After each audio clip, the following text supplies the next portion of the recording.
Como assim Lula ladrão? Descondenado, sei lá o quê. Sempre cai nessas bobagens, sendo que a gente sabe que o Lula foi preso injustamente. É a mesma coisa que eu já disse pra Anitta. Se você não entende sobre um assunto, se você não tem a menor ideia do que você tá falando, se você nunca leu sobre o que você está falando, não fale merda. Me mostra aí a prova. Me mostra aí o que comprova que o Lula foi preso. Cadê as provas? Não tem. Não tem nada contra o Lula, não tem prova material contra o Lula. Não tem, o Moro não tem prova, não tem prova material de corrupção do Lula. Como não tem prova material contra o Lula? Tem um sítio com a foto dele, com a escova de dente dele. O Ministério Público Federal anexou uma foto a um dos processos contra o ex-presidente Lula, em que ele aparece ao lado do ex-dirigente da OAS, Léo Pinheiro, no sítio de Atibaia, no interior paulista. Com o nome dos netos do Pedalinho, com tudo que é dele lá dentro, com o relatório da segurança presidencial mostrando que ele usava o sítio como dele. E um sujeito que se beneficiava do governo é dono do sítio. Ah, mas não tá no nome do Lula. Óbvio, um dos crimes que foi cometido é ocultação de patrimônio. É óbvio que você não vai encontrar, olha aqui a propriedade do Lula. Olha aqui a conta bancária do Lula. É óbvio que você não vai achar. E sabe por que você não sabe disso, Castanhari? Porque você não leu os autos do processo. Você não conhece o processo. Olha só o que você fala. O Moro não tem prova contra o Lula. Não tem, o Moro não tem prova. Primeiro que o Moro não tem que ter prova contra ninguém. Quem tem que ter prova é o Ministério Público. E o Ministério Público apresentou as provas pro Moro, que julgou, que analisou o mérito, coisa que o Supremo Tribunal Federal não fez, e você não sabe a diferença entre julgar o mérito e anular um processo, né, por questões processuais, claramente. Mas eu vou te ensinar, pode ficar tranquilo, Castanha. Cavalo. Primeiro, Moro julgou o mérito, condenou o Lula. Depois, a segunda instância, um colegiado de desembargadores analisou o mérito e condenou o Lula. Depois, o Superior Tribunal de Justiça analisou a forma, o processo, e disse que o processo estava correto, que tanto segunda instância como primeira instância acertaram. Depois, o Supremo Tribunal Federal disse que o processo estava correto, que o Lula tinha que ser condenado mesmo.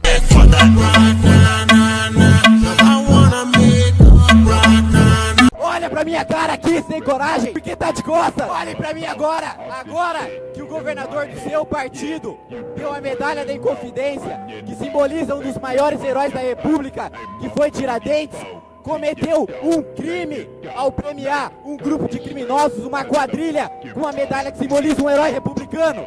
Partidos golpistas, partidos que atentam contra a República, não tem espaço na democracia. Partidos que atacam as nossas liberdades, partidos que atacam as nossas propriedades, não tem espaço na casa do povo. Tentaram nos calar com o regimento. Não adianta fazer esse símbolo de dinheiro pra mim, não. Quem recebe pra fazer política é o MST, é o senhor. Quem desvia o dinheiro do bolso do brasileiro não sou eu, é o senhor, é o seu partido. São os seus movimentos que atentam contra a propriedade, que roubam do povo brasileiro, que atentam contra a tripartição de poderes, destroem a nossa república. O senhor está tendo a mesma covardia que um bandido tem quando tenta encarar uma vítima. A hora de roubar é muito simples, a hora de encarar quem está sendo roubado é difícil, não é? Pode continuar a andar, pode continuar com seus deboches. O povo brasileiro tá aqui, ele vai estar em Brasília no dia 27 e ele vai derrubar o governo do seu partido. Muito obrigado. Eu gostaria de comentar aqui uma proposição que foi feita nesta casa do deputado Glauber Braga para garantir o pleno emprego no nosso país. Basicamente, protocolou uma lei para garantir que todo brasileiro tenha emprego, e isso com base no gasto público. Com base nessa ideia do deputado Glauber Braga, eu gostaria de propor 2 projetos de lei. Um projeto de lei para que em Brasília a temperatura não passasse de 25 graus. Também não me agrada muito quando fica muito calor. E outro projeto de lei para revogar a lei da gravidade. Porque segundo a justificativa do projeto do deputado Glauber Braga, o governo não possui nenhuma restrição financeira. Ele pode criar um fundo garantidor do emprego para todos os brasileiros, e ele faz um cálculo, senhor presidente, de todos os brasileiros desempregados, mais todos os brasileiros empregados, multiplicado por 20 vezes o salário mínimo previsto na LOA, para esse fundo ser instituído para repassar dinheiro para os municípios obrigatoriamente contratarem aqueles que estiverem desempregados. Ou seja, é com um projeto de lei mágico que acaba com o desemprego só com uma canetada. A gente aprova aqui, o governo gasta dinheiro e ele ainda diz que como o governo possui o monopólio da emissão da moeda, ele pode emitir o quanto bem entender. Não pode vender, não precisa vender ativos, não precisa aumentar a taxação, não precisa tirar dinheiro de lugar nenhum. É basicamente um dinheiro vindo de um pó de pirlim-pim-pim, assim. É como se o governo fizesse ali um jutsu ali, aparecesse dinheiro do nada, uma mágica ali, de repente dinheiro brotasse do céu pra gente conseguir empregar todos os brasileiros do nosso país. É realmente uma ilusão. E o pior de tudo, senhor presidente, é que o deputado, na justificativa do projeto, coloca que a PEC do teto de gastos e a reforma previdenciária são duas ilusões criadas para que nós, enquanto parlamento, para que o governo finja que está fazendo alguma coisa em favor da população, que isso não traz benefício econômico nenhum, que na verdade o verdadeiro benefício econômico é você criar emprego do nada, obrigando o governo a contratar todos aqueles que estão desempregados. Ora, ele coloca a política de austeridade como uma maneira, veja bem, senhor presidente, o deputado Glauber Braga escreve no seu relatório que a política de austeridade não passa de um artifício deste parlamento para aumentar o desemprego e, portanto, aumentar o poder dos patrões.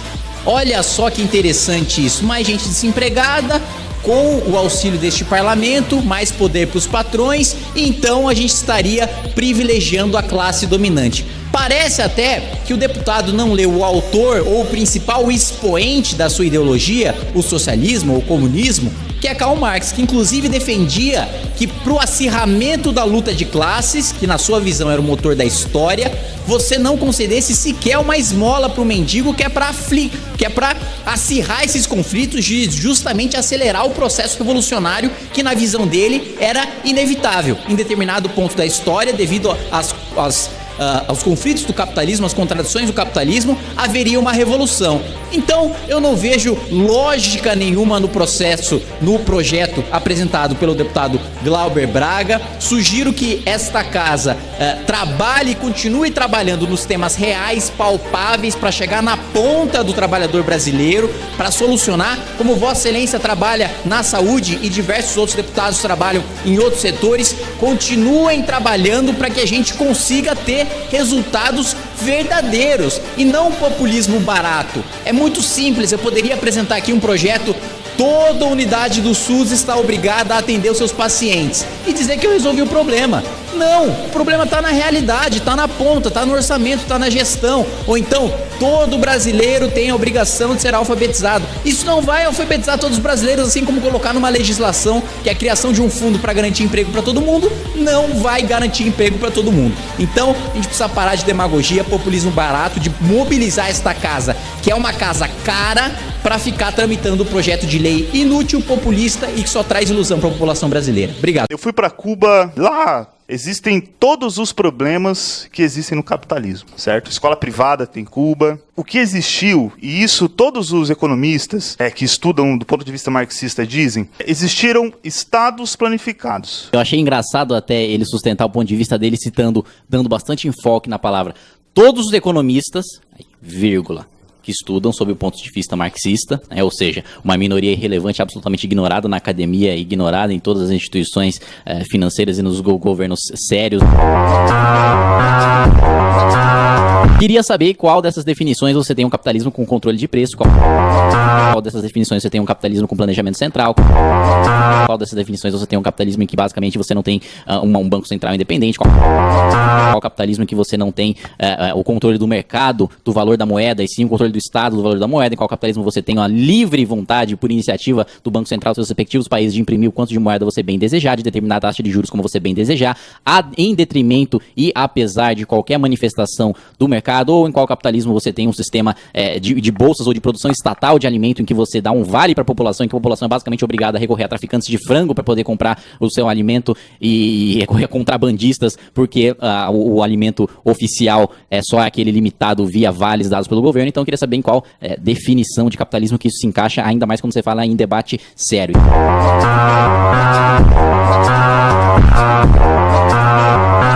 Vou te dar R$500 mil se você conseguir. O seu movimento formou quantos deputados federais?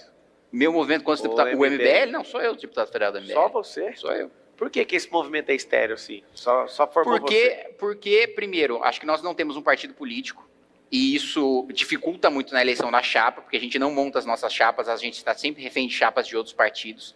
E porque durante todo esse processo, a gente foi muito mais um movimento de rua do que um movimento de política institucional. Agora que nós estamos nos formando mais no movimento de política institucional do que no movimento de rua. Você não acha E que você porque tá isolado? é muito difícil. Sim, estou isolado. Não tem a menor dúvida cara, disso. você vai fazer 8 anos já de parlamento e você não conseguiu formar um deputado além de você? Isso é um movimento ou isso é você sozinho falando que tem um movimento? Não, isso é um movimento. Agora, é um movimento que não tem a grande imprensa, é um movimento que não tem rios de dinheiro público, é um movimento que é justamente o contrário daquilo que a política institucional estabelecida defende. Você já fez abertura de assinatura para abrir um partido? Tem o MBL, tem uma abertura iniciou um processo de coleta de assinaturas para o partido político. Vocês já político. estão com quantas mil? Ah, não sei te dizer precisamente, porque eu não estou na operação do dia a dia do partido. Então. Está no começo. Está no começo.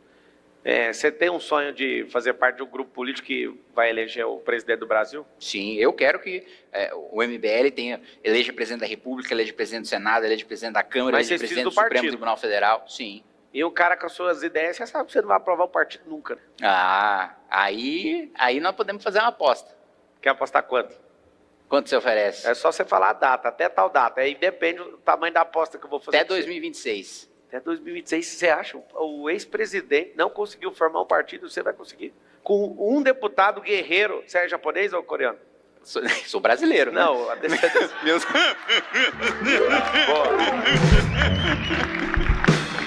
A descendência da onde? Meus avós são japoneses. Japoneses. Você está falando uma coisa aqui, ó. Você está fazendo uma aposta. O Bolsonaro, querido, 50 milhões de pessoas votaram nele, ele não deu conta de fazer um partido. Um samurai... Minha família realmente era um clã de samurai. Olha aí para você ver. Um samurai que está lutando sozinho vai conseguir fazer até 2026? Ué, essa é a aposta. Até 2026. Quer pegar quanto você não vai conseguir? 50 mil reais. Vou te dar 500 mil reais se você conseguir validar esse partido. E eu te pago 50 se eu perder, então? Você não precisa... Você vai fazer o seguinte. Se você perder esse negócio até 2026, seu candidato à presidência da República vai vir de vice comigo. Fechou. Fechado? Fechou. Tá apostado. Tá apostado. E tá apostado. Se você conseguir validar e alguém do seu partido, que seja um vereador pelo seu partido até 2026, não vai ser de vereador, vai ser majoritário, ganhar uma eleição ali validando o partido, não é falar que tem. Eu te dou 500 mil reais de investimento para campanha na minha pessoa física. Fechou? Fechou. Tá apostado e você já perdeu. As universidades públicas, elas concentram coisa de 80%, 85% da pesquisa nesse país. Se as universidades não existissem, né, nós não teríamos pesquisa científica nesse país. E não é pesquisa assim para escrever um artigo e apresentar na Argentina, não, é pesquisa que muda a vida das pessoas desse país, né? Então, eu gostaria assim, que especialmente no ambiente universitário, né? E quando a gente está falando para muita gente que está vendo o que nós estamos falando aqui na universidade, você é absolutamente bem-vindo, né? Evidentemente, a estar na Unicamp, mas quando a gente está aqui, a gente precisa apresentar o dado. Por que está caindo sistematicamente e o que está por trás desse discurso, né? Então, eu acho que isso é muito importante para que a gente tenha um debate minimamente de nível. E é muito ruim também, deputado, que a gente faça afirmações e dê exemplos, né, aleatórios sobre um caso que aconteceu e jogue no buraco toda uma legitimidade que a universidade pública vem construindo há 50 anos, só para a gente falar da Unicamp. A gente não pode ser irresponsável em fazer esse tipo de afirmação num ambiente público. E você, como deputado, vai ter mais ainda vai ter que ter mais responsabilidade ainda com isso.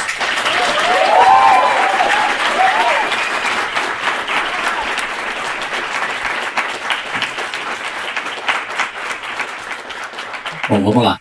O grande problema é que não é simplesmente uma anedota, não é uma exceção em meio a uma regra que funciona diferente. Hoje é a regra, o mau investimento e a má gestão do dinheiro público utilizado em pesquisa, né? Não é simplesmente uma exceção, um caso. E aí, até fiquei um pouco chocado de você falar, não, mas o que a gente faz aqui é pesquisa séria, não é aquela pesquisinha para levar para Argentina, pelo amor de Deus, né? A pesquisa do nosso coordenador, assim, claro que esse não é o tema do debate, mas eu fiquei um pouco mexido aí que você falou, não é pesquisinha para levar para Argentina, pô, um cara que tá pesquisando cegueira causada por toxoplasmose e inclusive a cura para isso pode mudar a vida de milhares e milhares de pessoas, que para essas pessoas realmente importa bastante a pesquisa que ele está fazendo, né? Então eu acho que diminuir a pesquisa dos outros seja uma coisa adequada, principalmente para um acadêmico. E outro ponto que você colocou, de 90% das pesquisas estarem em instituições públicas, justamente porque a lei proíbe que o mercado entre nas universidades privadas para fazer esse investimento, e mesmo nas universidades públicas. É evidente que vai ficar monopolizado. É a mesma coisa falar, aqui no Brasil, só a Petrobras explora petróleo. Se não fosse a Petrobras, ninguém exploraria. Mas é óbvio que não, porque a lei não permite que outros entrem e façam essa exploração. Então, evidentemente, quando você tem um impedimento legal, é muito simples falar, não,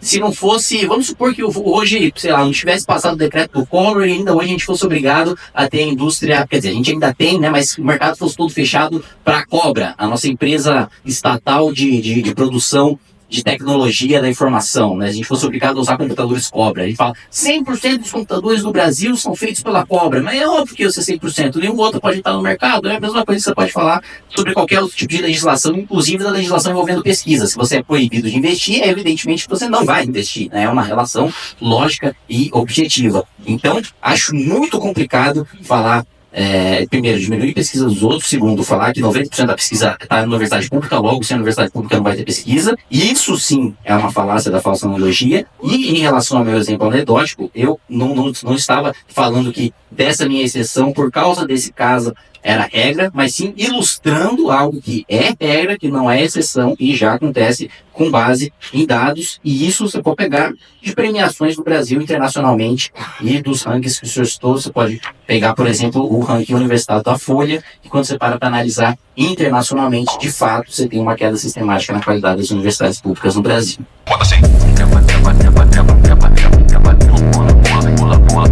A gente tem uma população carcerária com mais de 800 mil pessoas, a terceira do mundo, quase 1 milhão de presos. Falar que não se pune no Brasil é ridículo. O que vai acontecer? Vai aumentar a população carcerária e vai aumentar o tempo de pessoas presas por furto. E é um PL que está a serviço do patrimônio e não da vida e não do seu Zé. Senhor presidente, primeiro eu acho muito importante ressaltar que esse projeto só não foi votado há meses atrás, porque o PT e as esquerdas obstruíram e atrapalharam e se posicionaram contra no colégio de líderes a este projeto. Eita lapada do caralho. Esse projeto teve a urgência aprovada com quórum de PEC. Mais de 300 deputados dessa casa querem aprovar esse projeto e até agora ele não foi aprovado por obstrução do governo e das esquerdas. E me desculpe o deputado que falou anteriormente, mas ele não leu o projeto para falar o que falou, pois não há nenhuma equiparação de crime cometido contra o patrimônio com crime cometido contra a vida.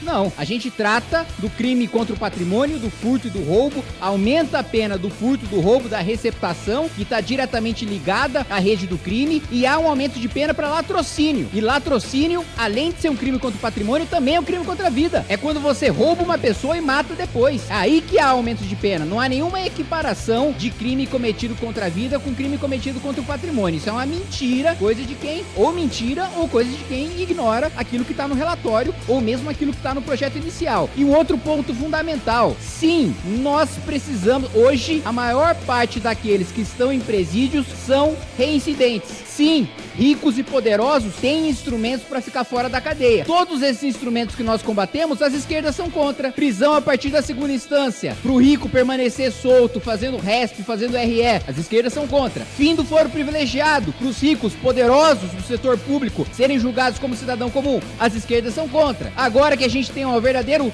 surto, uma epidemia de furtos e roubos no país inteiro, só na cidade de São Paulo, 280 mil furtos e roubos, e que atingem principalmente a população mais pobre. No último final de semana, eu estive no Parque de Taipas, em São Paulo, uma favela. Estive também no final de semana retrasado em Parelheiros, igualmente uma favela. Nessas duas favelas, a maior preocupação e a maior dor dos moradores é ter o fruto do seu suor, do seu trabalho, roubados por um criminoso. Então Então essa falácia de que há uma criminalização dos pobres vem de um preconceito de que só comete crime quem é pobre. Se isso fosse verdade, em Brasília só tinha santo, no Congresso Nacional só tinha santo. E não é verdade. Portanto, fica difícil até quando dizem, não pode falar que esquerda defende criminoso. Bom, todos os partidos de esquerda absolutamente contra punir com rigor os crimes mais cometidos no país neste ano. Fiquei aqui observando as falas que me precederam nesse plenário. Entre manifestações pornográficas e de plágio explícito, vem aqui atacar Lula e o PT exatamente para esconder suas falhas. Mas isso vocês não vão conseguir desconstruir. Sabe por quê? Porque o PT e o presidente Lula têm história. História que vocês não têm. Nós não fomos criados no submundo da internet, financiados por magnatas internacionais e nem somos filhos do ódio, do rancor e do preconceito. Eu desafio vocês a fazer 1/3 do que o presidente Lula e o PT fizeram no governo. Hoje mais cedo nessa casa, a gente foi obrigado, infelizmente, a ouvir um pronunciamento da deputada Gleisi Hoffmann, que disse que nos últimos dias este plenário tem sido tomado por, abro aspas, manifestações pornográficas de deputados da base, fecha aspas. Olha, da minha definição de pornográfico, eu acho que o que se encaixa muito mais nesse adjetivo é desviar dinheiro de aposentado e depois discursar contra a reforma da Previdência. Isso, para mim, parece muito mais explícito e pornográfico do que qualquer discurso. Pornográfico, para mim, também parece ser muito mais utilizar dinheiro de propina para tratorar o Congresso Nacional durante 13 anos do que qualquer discurso aqui de qualquer deputado do PSL, do Novo, de qualquer partido liberal ou conservador. Pornográfico, mais pornográfico ainda, ao meu ver, é ainda utilizar dinheiro roubado de aposentado para comprar videogame para o filho. E olha que eu, pessoalmente, não tenho nada contra videogame. Jogo videogame, acho ótimo. Como deputado, tenho cada vez menos tempo para jogar, mas o meu eu comprei com o meu dinheiro. Não foi com dinheiro roubado de fundo de pensão, não foi com dinheiro roubado de aposentado. Ela também disse que, e aí abro aspas novamente, a base do governo é desqualificada e agressiva. Ora, que moral tem a deputada de falar sobre qualificação quando ela foi base de uma presidente que não era capaz de formar uma frase com sujeito e predicado? Quando, nesse mesmo plenário aqui, hoje cedo, a deputada Benedita bateu no peito e se orgulhou que disse que não sabia o que era comunismo porque nunca leu um livro. Como que um deputado se orgulha de nunca ter lido um livro sobre ser agressiva? A base do governo é agressiva.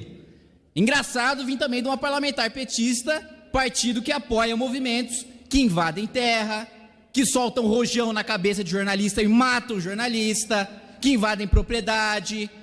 Um partido que tem em seus quadros um ex-vereador do PT de Diadema que empurrou um homem inocente contra um caminhão e quase matou esse homem.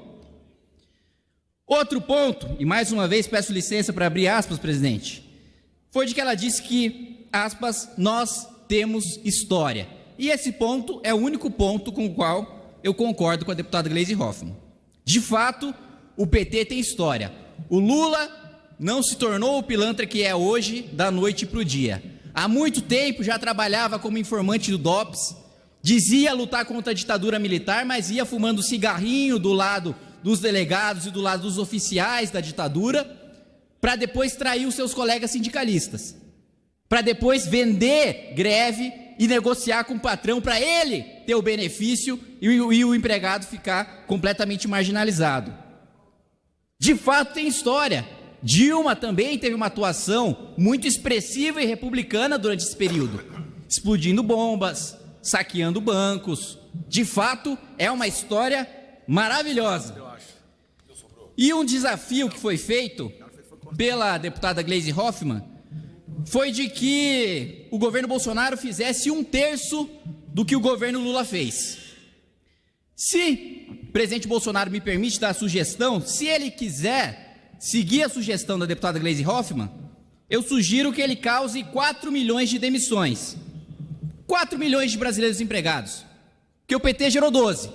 Sugiro também que talvez ele fraude 1% e leve 1% para o seu partido dos contratos da Petrobras, que o PT levava 3%. Aí o governo Bolsonaro vai ter feito 1/3 do que o governo Dilma disse. E para terminar, senhor presidente, ela diz com muito gosto, aspas novamente, não viemos do submundo das redes sociais. Pois eu digo, presidente, que eu prefiro ter vindo das redes sociais e das ruas do que do submundo, do crime, da propina e do terrorismo. Essa foi a primeira votação que mostrou o tamanho do governo Lula, que mostrou a fraqueza do governo Lula. 322 votos contra o governo. Eu brincava com o deputado Mendonça ali nos microfones de à parte que mais 25 é quórum de impeachment. Mais 25 deputados e a gente já chega no quórum mais alto exigido nesta Câmara dos Deputados, que é o de 3/5. Esta é o tamanho da fraqueza do governo Lula para tratar de um decreto presidencial. A gente não está nem falando de uma medida provisória, porque as medidas provisórias do governo Lula, ele acabou de entrar e já vão caducar. Ele acabou de entrar e sequer conseguiu votar a medida provisória que reorganiza ministério. Esse é o tamanho do governo Lula, e é bom que eles sempre se lembrem o quão pequenos eles são e o quão minoritários na sociedade eles são, apesar do barulho da organização política que eles representam. É bom que a gente dê esse recado muito claro para o Partido dos Trabalhadores, que querem, nesse instrumento, utilizar carguinho em empresa estatal. Para eles, 100 milhões de brasileiros sem esgoto tratado, 30 milhões de brasileiros sem água potável, interessa menos do que carguinho em estatal na Bahia, que é o interesse do ministro da Casa Civil, Rui Costa, de manter os seus cargos na estatal de saneamento da Bahia. Ele quer diminuir os interesses do Brasil inteiro aos seus interesses paroquiais mesquinhos do seu estado, que ele quer manter os seus apaninguados. Essa é a pequenez moral e política do governo Lula.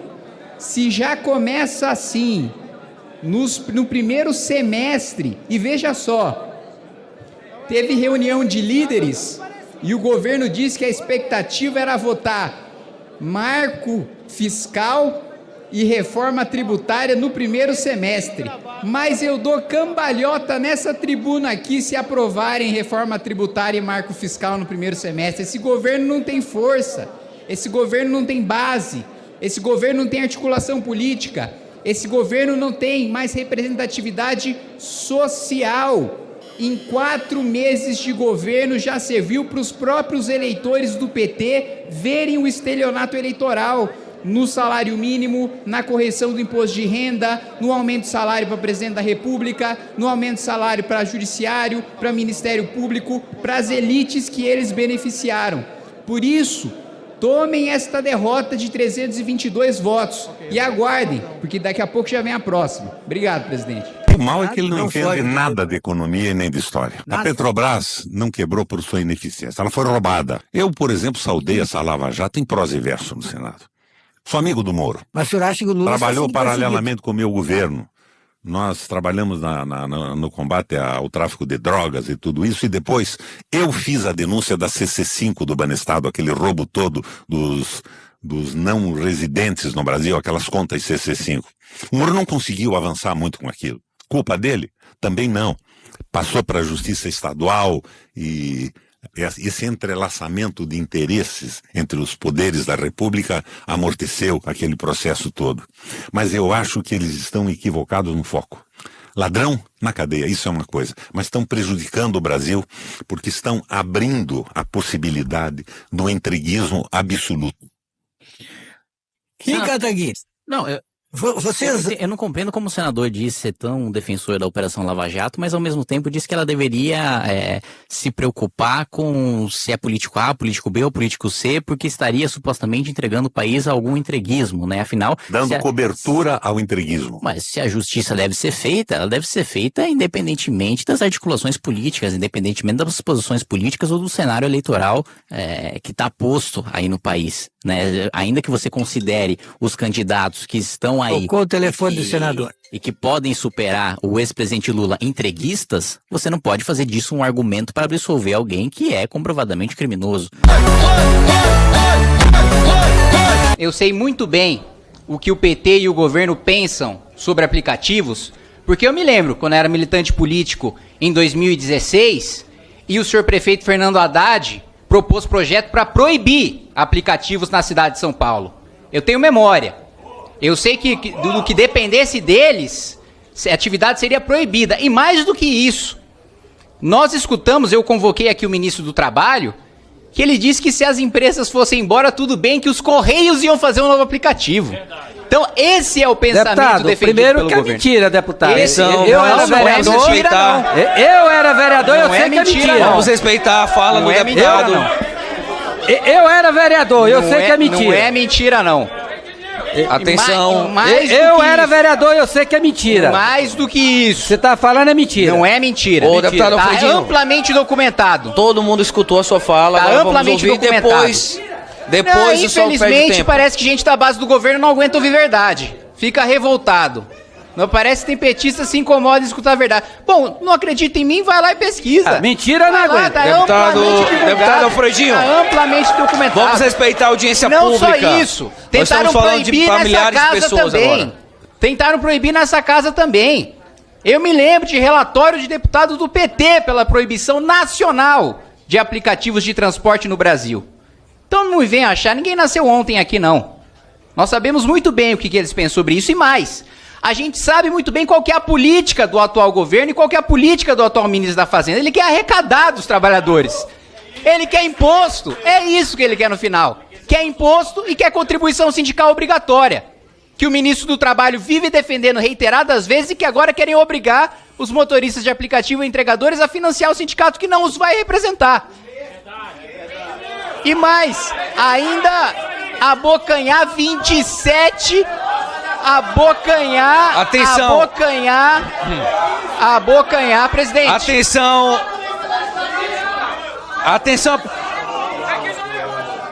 Esse microfone. O projeto trata de sindicato. Eu tô falando. Vamos lá. Tô falando do Atenção, projeto. a comissão. Tô falando do senhora, se a senhora... Calma, tá nervosa? Se a senhora continuar Calma. com essa postura, vai ser retirada da sala.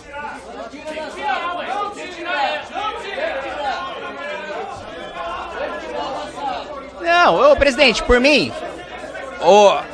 Presidente, eu não tenho problema nenhum. A próxima manifestação da senhora vai ser retirada. Eu não tenho problema nenhum com isso, presidente. Por mim.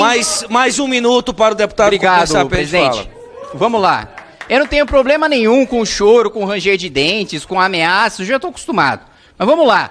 Quer tratar do projeto? Eu falei, a parte de sindicalização é parte do projeto. Outra parte do projeto é querer abocanhar 27,5% do que o trabalhador leva. É querer tirar a liberdade do trabalhador sobre o seu horário de trabalho. Então, é muito engraçado como eles dizem defender o trabalhador, mas aí os trabalhadores estão fazendo manifestação contra o projeto. Então, que defesa de trabalhador é essa que os próprios trabalhadores se manifestam contra?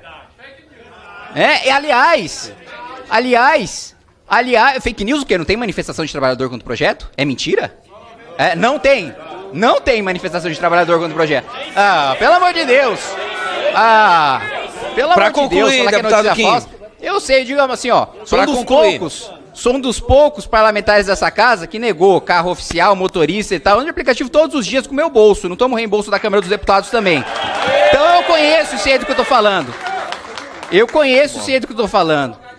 Então, toda essa manifestação, no final das contas, o governo quer abocanhar o que o trabalhador recebe e não quer deixar que vários outros profissionais tenham a liberdade de abrir uma PJ e contribuir menos. Só os trabalhadores de aplicativo que o governo não quer deixar, por isso que a gente vai barrar esse projeto nessa casa, porque ele é contra o trabalhador e vamos nos manifestar até o final. Obrigado, presidente.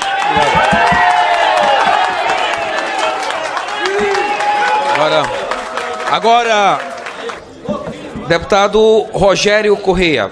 Presidente, eu quero tentar colocar o debate como ele realmente é. Porque se for para espalhar fake news aqui, fica difícil discutir. Por exemplo, eu quero saber qual deputado não usa verba remuneratória nessa casa nenhuma. Não existe. Pega avião é verba remuneratória. Então vamos deixar de fazer demagogia para ganhar aplauso. É bom que as pessoas saibam o que é fake news. O deputado que falou recebe verba remuneratória sim. Pode olhar no avião e olhar as verbas dele. Pega avião e quem paga é a Câmara de Deputados Federais. Pega avião com o deputado aqui. Então não vem com fake news. Não vem com fake news. Pega avião com verba daqui e não paga o avião que vem de São Paulo para cá. Avião. Pega avião. Permite o tempo de líder, por gentileza, União PP? Positivo, pode usar. Obrigado, presidente. Bom, fui chamado aqui de mentiroso por um sujeito que disse que foi vereador na legislatura da Câmara Municipal de São Paulo, pois eu peguei aqui o projeto de lei 349 de 14, que foi inclusive sancionado pelo Haddad. A prova tá aí para qualquer um que quiser pesquisar, né? Ah, foi uma mentira. Tem aqui o número do projeto de lei, tem a publicação no Diário Oficial. Qualquer um que queira ver, é público.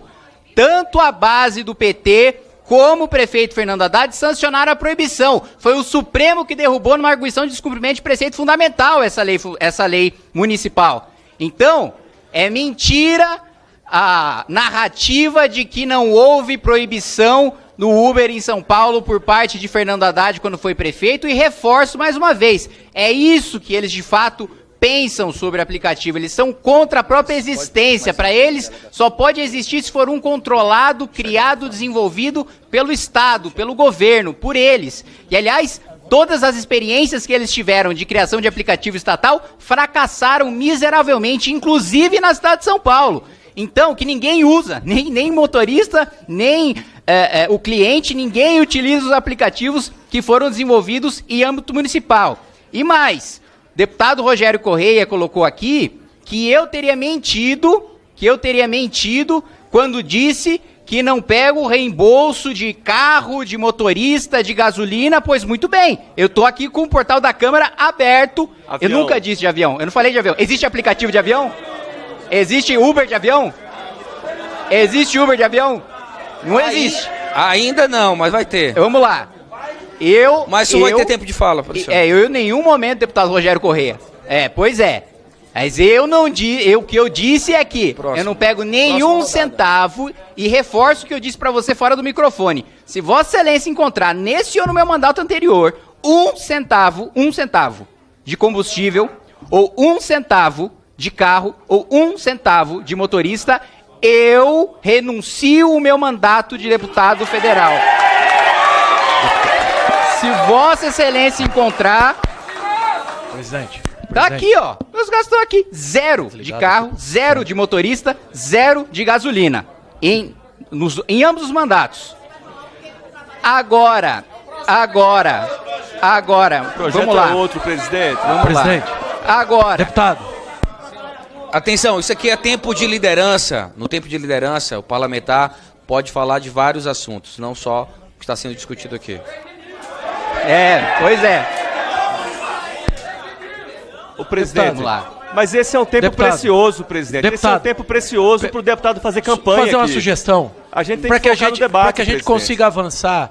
Nós vamos avançar assim que eu terminar o tempo de temas e nas liderança. pautas que são relacionadas ao projeto de lei. Nós precisamos ganhar tempo, aproveitar a mobilização da classe, do setor, das entidades, dos órgãos públicos aqui. Eu acho que essa questão mais política, mais partidária, ideológica, eu acho que nós temos outro ambiente para fazer esse debate. Não, vamos lá. Vamos lá. Com todo respeito ao senhor, nós estamos numa casa política, o debate aqui é político, né? É por excelência, né? E, mas a campanha não começou não, Kim. O trabalhador está amplamente incluído no debate político, né? E mais, o sujeito vem aqui.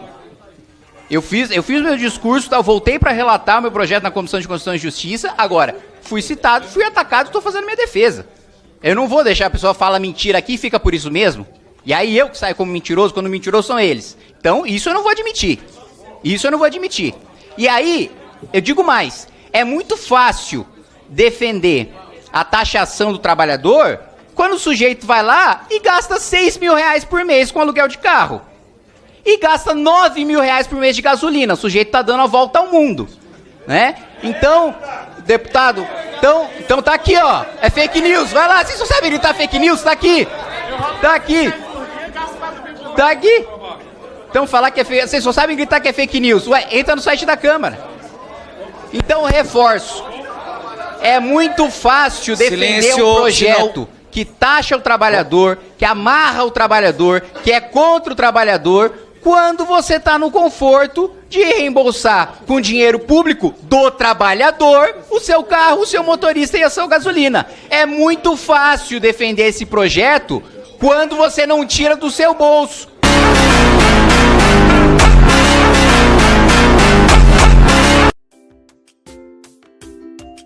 Em 2015 foram encaminhados os primeiros acordos e havia de fato uma mesa estabelecida entre INCRA, Suzano e o Movimento Sem Terra. Acontece que quando chegou o governo Bolsonaro, os acordos os quais a Suzano havia feito nessa mesa de negociação, ela passou a descumprir e, portanto, houve esse movimento por parte do MST nesse ano, como uma forma de pressão para que a Suzano faça a sua parte nesse acordo que havia sido estabelecido. Não à toa, depois da desocupação, voltou à mesa de negociação. Presidente, muito rapidamente, eu escutei duas coisas aqui. Uma coisa foi de que houve invasões contra a Suzano como forma de pressão. Gente, numa mesa de negociação, você não comete um crime como forma de pressão. Numa mesa de negociação, você pressiona endurecendo, né, em determinada cláusula, né, endurecendo em determinado ponto da negociação. Mas você não comete um crime pra legitimar a sua negociação. É um absurdo. Pelo amor de Deus, só o que me faltava. Não, agora eu vou invadir determinado prédio, determinada fazenda como uma forma de pressão pra negociarem comigo. Isso não existe. E outra coisa que foi colocada aqui por outro deputado é: eu não vou votar esse requerimento porque este requerimento é uma perseguição contra a Suzano. Não, peraí, gente, eu tô apresentando esse requerimento pra escutar como vítima, como gente que foi invadida. Como é que eu tô perseguindo uma pessoa que foi vítima, que vem aqui, a todos os meus questionamentos vão ser no sentido de o que foi prejudicado, o que foi invadido, qual produção que foi prejudicada. Não, o sujeito não tá vindo aqui como investigado, não. Ele tá vindo aqui pra prestar esclarecimento sobre as fazendas que foram invadidas. Então, assim, é um descolamento da realidade por parte do discurso do governo gigantesco. Primeiro, você falar que cometeu um crime legitima uma mesa de negociação. E segundo, você chamar uma vítima significa que você tá perseguindo aquela vítima pra escutar o depoimento da vítima. Isso é o básico de qualquer investigação. Por isso, a orientação é sim, presidente. Em votação, requerimento 302/2023, os deputados que aprovem permaneçam como se acham. Aprovado. Essa ameaça que ele tá fazendo é que não tem condição de cumprir o acordo que ele mesmo propôs ali na mesa através de Vossa Excelência. Então só demonstra que não dá pra fazer nem política nesse espaço. Além da truculência, das interrupções, da inconsistência do conteúdo, ele mesmo tá querendo passar por cima de algo que tá bom, deputado. Com a palavra, deputado Kim Kataguiri. Senhor presidente, eu quero fazer coro aqui àqueles que constatam o fato de que há sim um terror quando se fala na convocação do ministro Rui Costa a esta CPI. Porque é impressionante, e aqui eu até elogio os parlamentares da base do governo. O esforço que os deputados da base do governo têm empreendido para que o ministro Rui Costa não seja convocado nesta CPI é impressionante. É impressionante.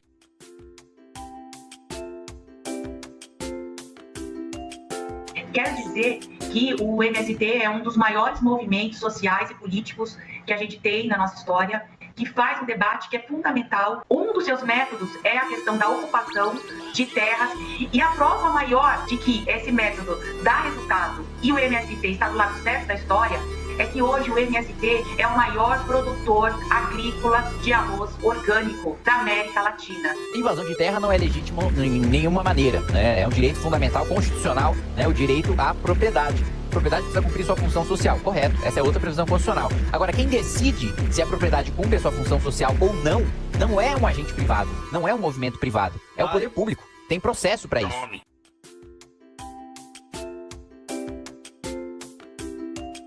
O Bruno fez todo um show de comédia, um stand-up, baseado no que seria uma relação sexual com uma mulher cadeirante. Eu não acompanho ele, eu não tinha visto. Eu fui procurada por várias associações de pessoas com deficiência, várias falando: isso é absurdo, isso está contra o Estatuto da Pessoa com Deficiência. O que eu fiz? Junto com o meu time, eu procurei a promotoria da pessoa com deficiência e encaminhei o caso. Ele começou a fazer um escândalo que eu estava processando ele, que eu acionei ele na justiça, que eu não sei o que. E aí ele foi demitido depois de um mês e veio falar que era culpa minha, que ele foi demitido. O que você pensa sobre isso? Eu acho o seguinte: até hoje, o entendimento do judiciário é de que piadas como a que ele fez não tem a intenção de discriminar. Discordo. Possui Já faço meu ponto. Não, calma, isso é fato, é jurisprudência. Não, a sua interpretação eu discordo completamente. Não, mas não é minha interpretação, jurisprudência. Estou falando que o judiciário entende hoje. Tanto na primeira, como na segunda, como na STJ, como no Supremo Tribunal Federal, como na doutrina, entendem que quando a intenção é de fazer rir, logo não há intenção de discriminar, logo não há crime. Você colocou, deu uma mini cutucada ali pra mim, pô, é fácil, né, uma pessoa que já é incluída no todos, tal, falar sobre todos. Eu também acho que é fácil uma pessoa que faz parte de 1% mais rico da população, que tem visibilidade, que tem um mandato de deputado federal, acabar com a vida de um sujeito pobre, que fez uma piada, que inclusive tinha um cadeirante, e tinha um pai de um cadeirante presente no show, que foram parabenizar ele e agradecer por ele tratar o cadeirante como qualquer outra pessoa e incluir na piada e incluir no show. Em relação ao teto de gastos, é importante dizer aqui para que não fique a desinformação. Eu desafio o deputado a citar um país do mundo que tem na sua Constituição, nós estamos falando de algo constitucionalizado, uma regra fiscal que iniba crescimento de investimento por 20 anos. Desafio que fale aqui, que cite um e sustente. Agora, em relação ao desafio, de fato, não há outro país que coloca uma norma constitucional de teto de gastos, assim como não há outro país que coloque tantas regras trabalhistas, tributárias. A nossa Constituição, deputado Guilherme Boulos, é uma Constituição que nós chamamos no direito de Constituição prolixa. Ela trata de muito mais assuntos do que as Constituições de países desenvolvidos. Justamente por isso a gente tem a aberração, por exemplo, de tratar agora de uma PEC de transição. A Constituição, na verdade, ela existe para trazer princípios, para trazer coisas que duram por 100, por 200 anos. E não é essa a tradição que a gente tem no Brasil. No Brasil, a gente tem uma tradição em todos os governos de mudar a nossa Constituição justamente porque ela trata sobre assuntos demais. Então, é uma peculiaridade do Brasil ter tantos assuntos constitucionais, ter tantos assuntos tratados na Constituição, até a existência de um colégio federal, né? Coisa que nenhuma outra Constituição do mundo você vê.